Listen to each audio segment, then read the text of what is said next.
This team was booed at halftime. This team was booed at full time.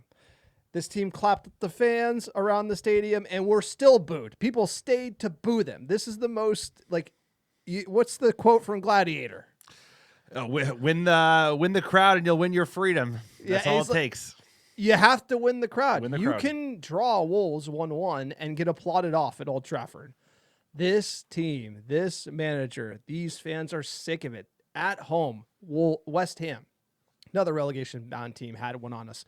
Everton, 10 men. So you go down the list. Bournemouth hadn't had a win in 10. Wolves, how many points they have? We gave 2. It's like they Merry went Christmas. from 2 to 3. 2 to 3. Like Merry Christmas. And the big thing that obviously everyone's kind of melting down on the internet, and rightfully so.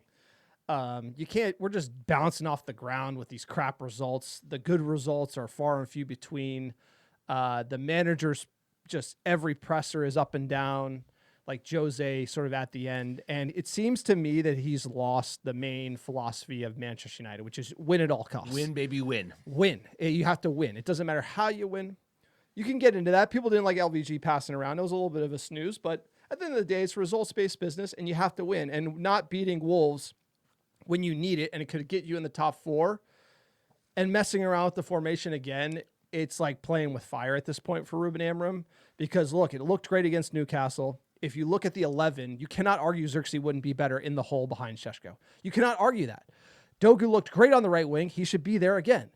It's almost like he's trying to prove a point. He's fighting ghosts. Look, Sir Alex Ferguson told Wayne Rooney if he didn't pass to RVP, he'd bench him.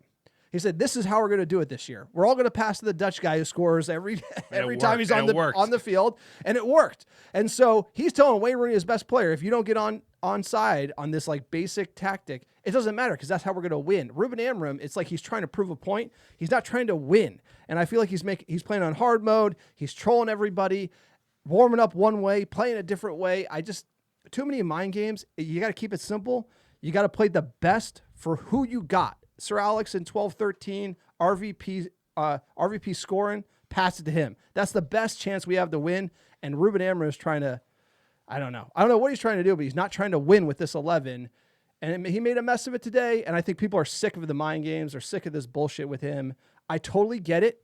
But at the end of the day, you look at the position in the EPL table, we're not 15th. So it's kind of a complicated situation. I just want us to win and get over all this bullshit. And can he get over it is the real question. It doesn't look like he's doing it. I don't know where we find these managers because I thought the last Dutch guy was a big gaslighter, and he seems to even be doing it. We didn't think we'd have as much space with the Wolves that we had against Newcastle. Newcastle have not been as good as they have been in previous seasons, but they're a frisky team, much better squad, much better league position than Wolves this year. I think he's a stubborn SOB. At the end of the day, he's so stubborn that he's going to spite himself because it's not even the fact that United are that bad this year. Like I said, we're 6th place. We are objectively better than last year. We're not talking about relegation battles. It's about what could have been. Where could this team be if this manager would just realize he's got to take an L and say, hey, I was wrong. This formation does not work on all the players, whatever. Nobody would care. By the way, nobody at Manchester United, 77,000 people, nobody would give one iota of a concern if you're like, oh, well, I really was in love with that back 3. Like, nobody cares about the back 3 other than Ruben Amorim. Whatever it takes to win. The Xerxes sub made no sense. He actually felt bad for Jack Fletcher because he came on. He looked way off the mark. No, but why would you take